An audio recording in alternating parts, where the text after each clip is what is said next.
Mail box, ശ്രോതാക്കളുടെ പ്രതികരണ പരിപാടി.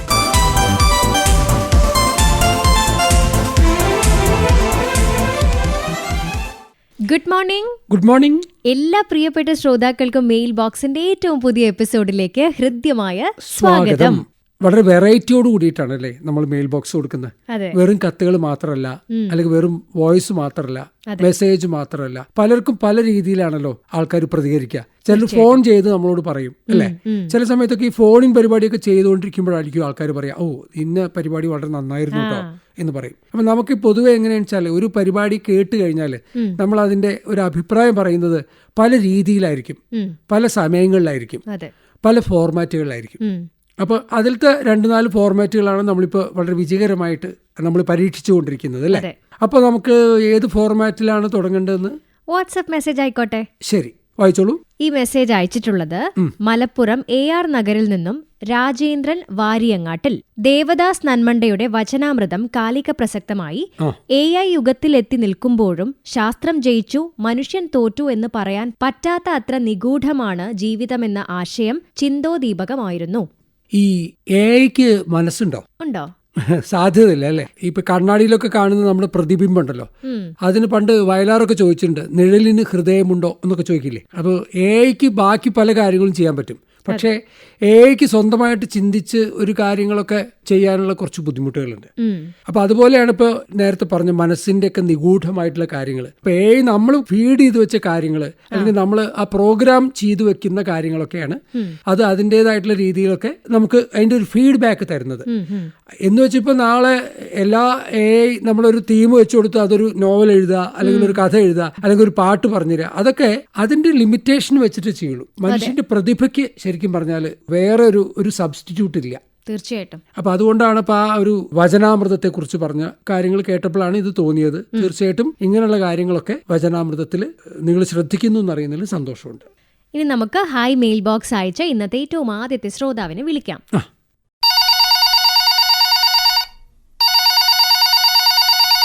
ഗുഡ് മോർണിംഗ്, മെയിൽ ബോക്സിലേക്ക് സ്വാഗതം. ആരാണ് സംസാരിക്കുന്നത്? ഗിരീഷാണ്. ഗിരീഷ്. സ്ഥലം എവിടെയാണ് ഗിരീഷ്? സ്ഥലം പേരാമ്പ്ര. പേരാമ്പ്രയാണ്. പറഞ്ഞോളൂ. അത് സ്ഥിരം ഞങ്ങള് ഒരു സ്ഥാപനത്തിലാണ്, ഒരു ടൈലർ ഷോപ്പിലാണ്. അപ്പൊ ഞങ്ങള് സ്ഥിരമായിട്ട് രാവിലെ മുതൽ എല്ലാ പരിപാടിയും കേൾക്കാം. 8 മണി വരെ രാത്രി അടയ്ക്കുന്നവരെ എല്ലാ പരിപാടിയും കേൾക്കുന്നുണ്ട്. ഇടയ്ക്ക് പീടികയില് വേറെ കടയിലെ ആള് വേറെ ഉണ്ട്. എല്ലാരും ഇങ്ങനെ മെസ്സേജ് അയക്കാറുണ്ട്, അത് പേര് പറയാറുണ്ട്. ഞങ്ങൾക്ക് ഇഷ്ടപ്പെട്ട ഒരു പരിപാടിയാണ്. കുട്ടികളെ പരിപാടി. അത് ഞങ്ങൾക്ക് ഭയങ്കര ഇഷ്ടമാണ്. നേരത്തെ കിളിക്കാൻ പറ്റി അത് അവതരണമൊക്കെ ഞങ്ങൾക്ക് എല്ലാവർക്കും കടയിൽ നേരത്തെ അന്ന് വരാറുണ്ട് എല്ലാരും. 10 മണിക്കാണ് തുടങ്ങുന്നത്. അപ്പൊ നേരത്തെ 9:30 ഞാൻ എഴുതിയെടുത്തുണ്ട്. നല്ല അവതരണവും അത് കേൾക്കാൻ നല്ല ഇഷ്ടവും. കുട്ടികളെ ആളുകൾ പറയാറുണ്ട്, കുട്ടികളോട് പറയുന്ന രീതിയും കുട്ടികൾ ഇങ്ങോട്ട് പറയുന്ന രീതിയും, ചെറിയ കൊച്ചു കുഞ്ഞുങ്ങളൊക്കെ നല്ല രീതിയിൽ സംസാരമൊക്കെ. പിന്നെ എല്ലാവരും പീടികളിൽ 5-6 പേരുണ്ട് കടയില്. അപ്പൊ ഞാള് മത്സരിച്ചിടയ്ക്ക് ഇങ്ങനെ മെസ്സേജ് അയക്കൂ, ആദ്യം വിളിക്കുന്ന ആരെയാണെന്നൊക്കെ അറിയണമെങ്കിൽ. ശരി. പ്രത്യേകിച്ച് എന്തെങ്കിലും നിർദ്ദേശങ്ങളുണ്ടോ നമ്മുടെ പരിപാടികളെ കുറിച്ച്? ഒന്നും നിർദ്ദേശിക്കാനൊന്നുമില്ല, എല്ലാം നല്ലതാണല്ലോ. ഞങ്ങള് പ്രതീക്ഷിക്കുന്നത് കൂടുതലായിട്ടാണ് നിങ്ങളെ എല്ലാവരും വരുന്നത്. അപ്പൊ എന്തായാലും വളരെ സന്തോഷം സംസാരിക്കാൻ സാധിച്ചതിൽ. സന്തോഷം. ഇപ്പൊ ഗിരീഷ് പേരാമ്പ്ര വളരെ രസകരമായിട്ടൊക്കെ അല്ലേ നമ്മുടെ പരിപാടികളെ കുറിച്ചൊക്കെ പറഞ്ഞിട്ടുണ്ട് അല്ലേ. കിലുക്കാമ്പെട്ടി എന്ന് പറയുന്നത് തീർച്ചയായിട്ടും കുട്ടികളുടെ ലോകം എന്ന് പറയുന്നത് ശരിക്കും പറഞ്ഞാലേ അതൊരു പ്രത്യേക ലോകമാണ്. പണ്ട് സത്യജിത് റായ് ഒക്കെ പറഞ്ഞിരുന്നു, അഭിനയിക്കാനുള്ള കാര്യങ്ങളൊന്നും പറഞ്ഞു കൊടുക്കാണ്ടേ കുട്ടികൾ എന്താണ് ചെയ്യുന്നത് അതിന്റെ പിന്നാലെ ക്യാമറ പോവുക. അപ്പൊ അവർക്ക് ഒരുപാട് കാര്യങ്ങളൊക്കെ അവർ ചെയ്യുന്നത് നമുക്ക് കുട്ടികളിൽ നിന്ന് പഠിക്കാനുണ്ടെന്നാണ് പറയുന്നത്. അതാണ് പണ്ട് child is A father of the man എന്നൊക്കെ പണ്ട് പറഞ്ഞിരുന്നു, വേർഡ്സ് വർത്ത് ഒക്കെ പറഞ്ഞിരുന്നു. കുട്ടിയാണ് നമ്മുടെയൊക്കെ അച്ഛൻ എന്നൊക്കെ പറയും. കുട്ടികൾക്ക് ഒരുപാട് കാര്യങ്ങൾ മനസ്സിൽ അവർക്ക് തോന്നുന്ന ഒരുപാട് കാര്യങ്ങളുണ്ട്. പ്രായമാകുമ്പോഴാണ് നമ്മൾ ഇത് ചെയ്യാൻ പാടില്ല അല്ലെങ്കിൽ അത് പറയാൻ പാടില്ല എന്നൊക്കെ നമ്മളെ എല്ലാവരും പറഞ്ഞ് അരുതായ്മകൾ ഒക്കെ നമ്മുടെ മേലെ അടിച്ചേൽപ്പിക്കും. കുട്ടികൾക്ക് അങ്ങനെയില്ല, ഭാവനയ്ക്ക് ഒരിക്കലും ഒരു മതിൽ കെട്ടാനൊന്നും കഴിയില്ല. അപ്പൊ ഏതായാലും ഇത്രയും പറഞ്ഞു എന്നേ ഉള്ളൂ. എന്ത് പരിപാടികളും നമ്മൾ കൂട്ടത്തിൽ റേഡിയോ കൂടി ഉണ്ടെങ്കിൽ നമ്മൾ അതിന്റെ ഒരു മുഷിപ്പോ മടുപ്പോ ഒന്നും ഉണ്ടാവില്ല. തീർച്ചയായിട്ടും. ശരി, ഇനി നമുക്ക് ഇന്നത്തെ ആദ്യത്തെ കത്ത് വായിക്കാം. അയച്ചിട്ടുള്ളത് ഒറ്റപ്പാലത്ത് നിന്നും PM വാസുദേവൻ നമ്പൂതിരി.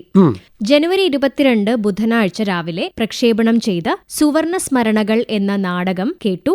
സ്വദേശാഭിമാനിയും സ്വാതന്ത്ര്യസമര സേനാനിയുമായ കുഞ്ഞനന്ദൻ എന്ന വ്യക്തിയുടെ ജീവിതമാണ് വരച്ചുകാട്ടിയത്. വൃദ്ധരായ മാതാപിതാക്കളെക്കാളും തന്നെ ജീവന തുല്യം സ്നേഹിച്ച കാമുകിയേക്കാളും പ്രാധാന്യം ഭാരതമാതാവിനാണ് അദ്ദേഹം കണ്ടത്. NS ഐസക്കിന്റെ രചനയിൽ C. കൃഷ്ണകുമാറും അബ്ദുള്ള നന്മണ്ടയും സംവിധാനം ചെയ്ത ഈ നാടകം വളരെ ഹൃദയസ്പർശിയായി എന്നറിയിച്ചിട്ടുണ്ട് വാസുദേവൻ നമ്പൂതിരി. തീർച്ചയായിട്ടും നമ്മൾ ഈ സ്വാതന്ത്ര്യത്തെക്കുറിച്ചൊക്കെ പറയുമ്പോഴേ നമ്മളൊക്കെ സ്വതന്ത്ര ഇന്ത്യയിൽ ജനിച്ചവരാണ്. അപ്പൊ നമുക്ക് ശരിക്കും പറഞ്ഞാൽ എന്താണ് ബ്രിട്ടീഷുകാരുടെ കാലത്തെ ഇന്ത്യ എന്ന് നമുക്ക് അറിഞ്ഞൂടാ. നമ്മളതിൽ ജീവിച്ചിട്ടില്ല. ഈ പാരതന്ത്ര്യം എന്ന് പറയുന്ന സ്വാതന്ത്ര്യമില്ലാത്ത അവസ്ഥയിൽ നമ്മൾ കഴിഞ്ഞിട്ടില്ല. അന്നത്തെ ആൾക്കാരുടെ മനസ്സിൽ ശരിക്കും പറഞ്ഞാൽ അവർക്ക് യാതൊന്നിനും സ്വാതന്ത്ര്യം ഉണ്ടായിരുന്നില്ല. സ്വതന്ത്രമല്ലാത്ത ഒരു അവസ്ഥയിൽ രേവതി ഇരുന്നിട്ടുണ്ടോ? ഒന്നും ചെയ്യാൻ സ്വാതന്ത്ര്യമില്ലാതെ നിങ്ങൾ വെറുതെ ഇരിക്കുന്നു, നിങ്ങൾക്ക് ഒരു കാര്യം ചെയ്യാൻ പാടില്ല, ചിന്തിക്കാൻ ഒരു നിമിഷം നിൽക്കാൻ പറ്റുമോ? ഒരു പുസ്തകം വായിക്കാൻ പറ്റില്ല, അല്ലെങ്കിൽ ഒരു പാട്ട് കേൾക്കാൻ പറ്റില്ല. അതാണ്. അപ്പൊ നിങ്ങൾക്ക് എന്ത് സ്വത്തുണ്ടായാലും പണം ഉണ്ടായാലും ഒന്നും ഒരു കാര്യമില്ല. നമ്മുടെ കാലുകൾ ചങ്ങലക്കിട്ടിരിക്കുന്നു എന്നൊക്കെ പറയുന്ന പോലെയാണത്. പൊതുരംഗത്തേക്ക് വരാത്ത ഒരുപാട് ആൾക്കാരുണ്ട്. അവരുടെയൊക്കെ ജീവിതത്തിലേക്കുള്ള ഒരു വെളിച്ചം വീശലാണ് ഇങ്ങനെയുള്ള നാടകങ്ങൾ. അപ്പൊ ഏതായാലും ഇത് ഇദ്ദേഹത്തിനെ ആകർഷിച്ചു എന്നറിയുന്നതിൽ സന്തോഷമുണ്ട്. ഇനി നമുക്ക് വാട്സ്ആപ്പ് വോയിസ് നോട്ട് കേൾക്കാം. നമസ്കാരം. മലപ്പുറം ജില്ലയിൽ നിന്നും കുഞ്ഞിപ്പ പന്താവൂർ. ജനുവരി 28 O. അബ്ദുറഹിമാൻ തയ്യാറാക്കി അവതരിപ്പിച്ച വചനാമൃതം കേട്ടു. പിതാവിന്റെ മരണശേഷം സ്വന്തം മാതാവ് കൂലിവേല ചെയ്ത് 24 വയസ്സ് വരെ വളർത്തിയുണ്ടാക്കിയ മകന്റെ കൈകൊണ്ട് വെട്ടേറ്റ് മരിച്ച ആ ഭാഗം കേട്ടപ്പോൾ വളരെ ദുഃഖം തോന്നി. ഇന്നത്തെ മയക്കുമരുന്നിന്റെ ആ വിളയാട്ടമല്ലേ നമ്മൾ കണ്ടത്. മറ്റൊരു കാര്യം എനിക്ക് പറയാനുള്ളത്, കാലത്ത് 6:45 പ്രക്ഷേപണം ചെയ്യുന്ന പ്രാദേശിക വാർത്തകൾ 10 മിനിറ്റ് സമയം പോരാ എന്നുള്ള അഭിപ്രായമുണ്ട്. പക്ഷേ കൂട്ടാൻ വകയില്ലല്ലോ, കാരണം സംസ്കൃതം വാർത്തകൾ വന്ന് കയറും. അതുകൊണ്ട് ഇനിയൊരു സമയമാറ്റം ഉണ്ടാകുന്ന സമയത്ത് 10 മിനിറ്റിൽ നിന്ന് കാലത്തുള്ള പ്രാദേശിക വാർത്ത കൂട്ടുകയാണെങ്കിൽ നല്ലതായിരിക്കും എന്നുകൂടി ഓർമ്മപ്പെടുത്തിക്കൊണ്ട് നിർത്തുന്നു. സന്തോഷം. O. അബ്ദുറഹ്മാൻ തയ്യാറാക്കിയ വചനാമൃതത്തെ കുറിച്ചാണല്ലേ? തീർച്ചയായിട്ടും നമ്മുടെ കുട്ടികൾക്കൊക്കെ അല്ലെങ്കിൽ യുവതലമുറയ്ക്കൊക്കെ ഒരുപാട് ഗൈഡ് ലൈനിന്റെ ആവശ്യമുണ്ട്. എങ്ങനെ ജീവിക്കണം, എങ്ങനെയാണ് നമ്മൾ മുന്നോട്ട് പോവേണ്ടത്. നമ്മളെ വഴിതെറ്റിക്കാൻ ഒരുപാട് കാര്യങ്ങളുണ്ട് ഈ സമൂഹത്തിൽ. അത് മയക്കുമരുന്നാവാം, അല്ലെങ്കിൽ ചീത്ത കൂട്ടുകെട്ടുകളാവാം, പണത്തിന്റെ ഒരു സ്വാധീനം ഉണ്ടാവാം. അതൊന്നുമല്ല ശരിക്കും പറഞ്ഞ ജീവിതം. ജീവിതം എന്ന് പറഞ്ഞാൽ നമ്മൾ സന്തോഷത്തോടു കൂടി ജീവിക്കാനുള്ളതാണ്. പക്ഷെ പലപ്പോഴും നമുക്ക് വരുന്ന വാർത്തകളൊന്നും അങ്ങനെയല്ല. പലപ്പോഴും നമ്മൾ എന്തും ചെയ്യാൻ മടിക്കാത്ത ഒരു സമൂഹം ഇതിൽ വളർന്നു വരുന്നു എന്നുള്ളത് വളരെ ദുഃഖകരമാണ്. അപ്പോൾ ശരിക്കും പറഞ്ഞാൽ ഇങ്ങനെയുള്ള ആൾക്കാരുടെ മാനസികമായിട്ടുള്ള അവരുടെ മനസ്സിന് എന്തെങ്കിലും രീതിയിലുള്ള ഒരു ചേഞ്ച് കൊണ്ടുവരാനാണ് നമ്മൾ ഈ റേഡിയോ പരിപാടികളിലൂടെ ശ്രമിക്കുന്നത്. അങ്ങനെയുള്ള ഒരു മാറ്റം ഉണ്ടാവട്ടെ എന്ന് നമുക്ക് പ്രത്യാശിക്കാൻ മാത്രമേ കഴിയുള്ളൂ. പിന്നെ മറ്റൊരു കാര്യം പറഞ്ഞത്, അദ്ദേഹം തന്നെ അതിൽ ഉത്തരം പറഞ്ഞിട്ടുണ്ട്. പ്രാദേശിക വാർത്ത 10 മിനിറ്റിലും കൂടുതലൊക്കെ നമ്മൾ ഓരോ മണിക്കൂർ കൂടുമ്പോഴും FM ഹെഡ്ലൈൻസ് കൊടുക്കുന്നുണ്ട്, പ്രധാന വാർത്തകൾ കൊടുക്കുന്നുണ്ട്. പിന്നെ 7:25 അല്ലെങ്കിൽ 12:50 നമ്മൾ ദേശീയ വാർത്തകൾക്ക് പ്രാധാന്യം കൊടുക്കുന്ന വാർത്താ പ്രക്ഷേപണമുണ്ട്. അപ്പൊ ഇതൊക്കെ ഉണ്ട്. പിന്നെ ഇംഗ്ലീഷ് ന്യൂസ് എല്ലാം ഉണ്ടല്ലോ. വാർത്ത എപ്പോഴും ചുരുക്കിയിട്ട് വേണം വരാൻ. അപ്പോഴേ ആൾക്കാർക്ക് അത് കേൾക്കാനും അതിനൊക്കെയുള്ള സമയം ഉണ്ടാവുള്ളൂ. ഇന്നത്തെ കാലത്ത് അരമണിക്കൂറൊന്നും ഒരു പ്രാദേശിക വാർത്തയൊന്നും ഉണ്ടാവാനുള്ള അത്രയ്ക്കൊക്കെയുള്ള വാർത്തകൾ തന്നെ വരുന്നുള്ളൂ. അതുകൊണ്ടാണത് കേട്ടോ. ഇനി നമുക്ക് ഒരു വാട്സ്ആപ്പ് മെസ്സേജ് വായിക്കാം. ഇത് അയച്ചിട്ടുള്ളത് കാസർഗോഡ് തൃക്കരിപ്പൂരിൽ നിന്നും MG ധരൻ. Mail box. തൊട്ടതെല്ലാം പൊന്നാക്കിയ ശ്രീ MT വാസുദേവൻ നായരുടെ കാലം വായനയിലൂടെ അത്യുന്നതങ്ങളിൽ എത്തിച്ച ശ്രീ ബോബിക്കും ആകാശവാണി കോഴിക്കോട് നിലയത്തിനും അഭിനന്ദനങ്ങൾ. കാലത്തിന് ശേഷം മഞ്ഞ് ആകാംക്ഷയോടെ കേട്ടുകൊണ്ടിരിക്കുന്നു. കാലം ഓരോ വായനയിലും ദൃശ്യവൽക്കരിക്കപ്പെട്ട അനുഭവമാണ് ഉണ്ടാക്കിയത്. മഞ്ഞും അതുപോലെ ആകട്ടെ എന്ന് പ്രതീക്ഷിക്കുന്നു. തീർച്ചയായിട്ടും നമ്മൾ പലപ്പോഴും പറയാറുണ്ട്, ഈ ഇലക്ട്രോണിക് മാധ്യമങ്ങൾ വന്നതോടുകൂടി വായന മരിച്ചു എന്നൊക്കെ പറയാറ്. ശരിക്കും അത് ശരിയല്ല. നമ്മൾ ഇങ്ങനെയുള്ള പുസ്തകങ്ങളൊക്കെ നമുക്ക് വായിക്കാനുള്ള പ്രചോദനമാണ് ഇങ്ങനെയുള്ള നോവൽ വായന പോലുള്ള പരിപാടികൾ. ആ ഒരു തിരിച്ചറിവ് കൊണ്ടാണ് നമ്മൾ ഇങ്ങനെയുള്ള പരിപാടികൾ തുടങ്ങിയിരിക്കുന്നത്. അത് തീർച്ചയായിട്ടും അത് നിങ്ങളെ ആകർഷിക്കുന്നു എന്നറിയുന്നതിൽ വളരെ സന്തോഷമുണ്ട്. ഇനി ഹായ് മെയിൽ ബോക്സ് മെസ്സേജ് അയച്ച അടുത്ത ശ്രോതാവിനെ വിളിക്കാം.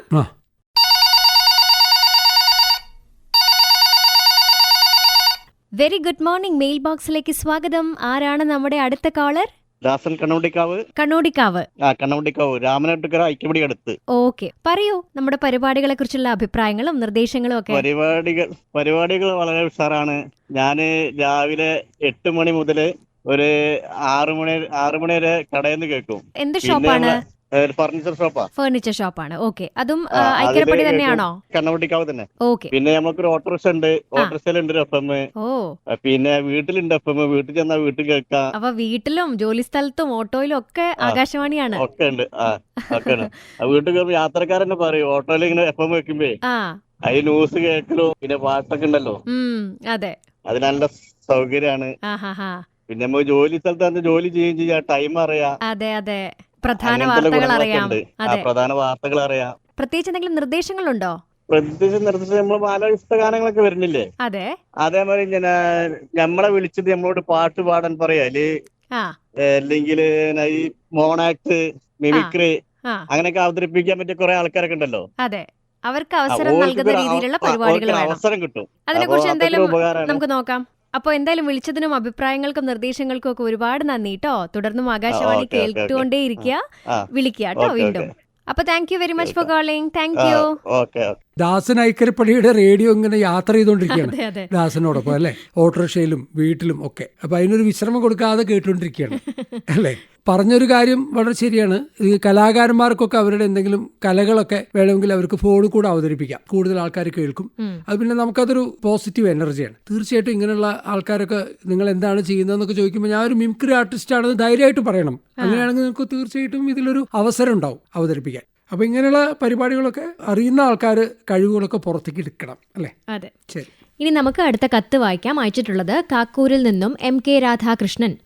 76ാം റിപ്പബ്ലിക് ദിനത്തിൽ AM FM നിലയങ്ങൾ ചലച്ചിത്ര ഗാനങ്ങൾ പ്രക്ഷേപണം ചെയ്തപ്പോൾ ദേശസ്നേഹം തുളുമ്പുന്ന ഏതാനും പാട്ടുകൾ സമയബന്ധിതമായി മാറ്റി. 1000 അഭിനന്ദനങ്ങൾ. പ്രസ്തുത ദിവസത്തെ ശ്രദ്ധയുടെ വിഷയം വിലപ്പെട്ടതായി.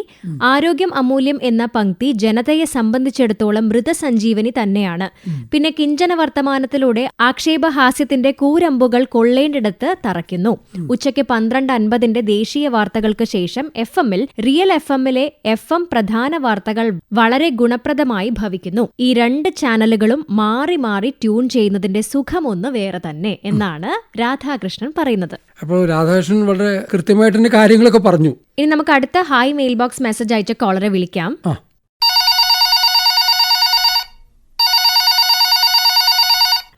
ഗുഡ് മോർണിംഗ്, മെയിൽ ബോക്സിലേക്ക് സ്വാഗതം. ആരാണ് സംസാരിക്കുന്നത്?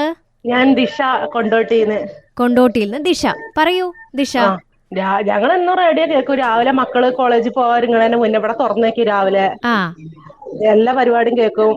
ഓക്കെ, എല്ലാ പരിപാടിയും ഇഷ്ടമാണ്. ഇപ്പൊ ഞാൻ പിന്നെ വാട്സാപ്പ് ഇഷ്ടഗാനത്തേക്കാണ് പാട്ട് ചോദിച്ചാണ്ട് എന്റെ മോള് മെസ്സേജ് അയക്കല്, പാട്ട് ചോദിച്ചിട്ട്. ഇപ്പൊ റേഡിയോ തുറന്നു വെച്ചിട്ട് കേട്ടോണ്ടിരിക്കുകയാണ്. ആണല്ലേ? ഓക്കെ, നല്ല പരിപാടിയാണ് എല്ലാം. പ്രത്യേകിച്ച് എന്തെങ്കിലും നിർദ്ദേശങ്ങളുണ്ടോ പരിപാടികളെ കുറിച്ച്? അങ്ങനെ നിർദ്ദേശമൊന്നുമില്ല, എല്ലാം ഇഷ്ടമാണ്. എല്ലാ പരിപാടിയും നല്ലതാണ്. ഓക്കെ, അപ്പൊ എന്തായാലും ഒരുപാട് സന്തോഷം. ഇനിയും ആകാശവാണി കേട്ടുകൊണ്ടേയിരിക്കുക, തുടർന്നും കേൾക്കുക. വിളിച്ചതിന് ഒരുപാട് സന്തോഷം കേട്ടോ. Thank you very much for calling. വീണ്ടും വിളിക്കാം. Thank you. ദിശ കൊണ്ടോട്ടി ഇതുപോലെ തന്നെ എപ്പോഴും ഒരുപാട് പരിപാടികളൊക്കെ കേൾക്കുന്ന ആളാണ് അല്ലേ. റേഡിയോ കൂടെ കൊണ്ട് നടക്കുന്ന ആളാണ്. നമ്മൾ എപ്പോഴും പറയാറുണ്ടല്ലോ, ഇപ്പൊ പ്രായമുള്ള ഒരാൾക്ക് നമ്മൾ റേഡിയോ കൊടുക്കുകയാണെങ്കിൽ അത് അവർക്ക് വളരെയേറെ ഉപകാരപ്രദമായിരിക്കും. കാരണം റേഡിയോയിൽ പുതിയ പുതിയ പരിപാടികളെ എല്ലാ ദിവസവും ഉണ്ടാവുക. അതുപോലെയാണ് ഇപ്പോൾ നമ്മൾ ജോലിക്ക് പോകുന്ന ആൾക്കാർ അല്ലെങ്കിൽ വീട്ടിലിരിക്കുന്ന ആൾക്കാരൊക്കെ പല അഭിരുചിയുള്ള ആൾക്കാരാണ്. അപ്പൊ അവർക്കൊക്കെ ആസ്വദിക്കാവുന്ന പരിപാടികളാണ് നമ്മൾ ഒരുക്കിക്കൊണ്ടിരിക്കുന്നത്. ഇനി അങ്ങനെയുള്ള പരിപാടികളാണ് ഒരുക്കുകയും ചെയ്യുന്നത്. അതെ, ഇനി നമുക്ക് ഒരു കത്ത് വായിക്കാം. അയച്ചിട്ടുള്ളത് ചാത്തമംഗലത്ത് നിന്നും പുഷ്പലത. പ്രിയഗീതം അത് വ്യത്യസ്തതയിൽ മിന്നി മിന്നി തിളങ്ങിക്കൊണ്ടിരിക്കുന്നു. എല്ലാ കാര്യങ്ങളും റേഡിയോ മുഖേന മാത്രമാണ് അറിയുന്നത്. എല്ലാവർക്കും അഭിവാദ്യങ്ങൾ. സസ്നേഹം, പുഷ്പലത. തീർച്ചയായിട്ടും എല്ലാ കാര്യങ്ങളും റേഡിയോ മുഖേന അറിയാൻ കഴിയും. കാരണം നമ്മൾ പലതരത്തിലുള്ള പരിപാടികളും പ്രക്ഷേപണം ചെയ്യുന്നുണ്ടല്ലോ, വെറൈറ്റി ആയിട്ട് അല്ലേ. ശരി, അപ്പൊ എന്തായാലും നമ്മുടെ മെയിൽ ബോക്സ് തൽക്കാലത്തേക്ക് പൂട്ടി വെക്കാൻ സമയമായില്ലേ? മെയിൽ ബോക്സിന്റെ ഭാരമൊക്കെ കുറഞ്ഞു അല്ലേ. ഈ ആഴ്ചത്തെ കുറെ നമ്മൾ കത്തുകളൊക്കെ കാലിയാക്കി. അതെ അതെ. ശരി, അപ്പൊ നമുക്കൊന്ന് ഒരു ഗുഡ് ബൈ പറഞ്ഞേക്കാം. അതിനു മുൻപ് നിങ്ങളുടെ വിലയേറിയ അഭിപ്രായങ്ങളും നിർദ്ദേശങ്ങളും ഒക്കെ എഴുതി അറിയിക്കാനുള്ള, അതുപോലെ തന്നെ വാട്സ്ആപ്പ് വോയിസ് നോട്ടും വാട്സ്ആപ്പിലൂടെ ഹായ് മെയിൽ ബോക്സ് എന്ന മെസ്സേജും അയക്കാനുള്ള നമ്പർ ഇതാണ്: 9400224440. അപ്പൊ വിലാസം പറയണോ? പിന്നെന്താ, പറഞ്ഞേക്കാം അല്ലെ. നെയ്യപ്പത്തില് നെയ്യ് കൂടുതലാവുകൊണ്ട് കുഴപ്പമൊന്നുമില്ലല്ലോ. Station director, Akashvani, Kozhikode 673-032. അപ്പോ ഇന്നത്തെ മെയിൽ ബോക്സിൽ നിന്നും ഗുഡ് ബൈ പറയുന്നു. ഞാൻ കൃഷ്ണകുമാർ. ഞാൻ രേവതി. Good by.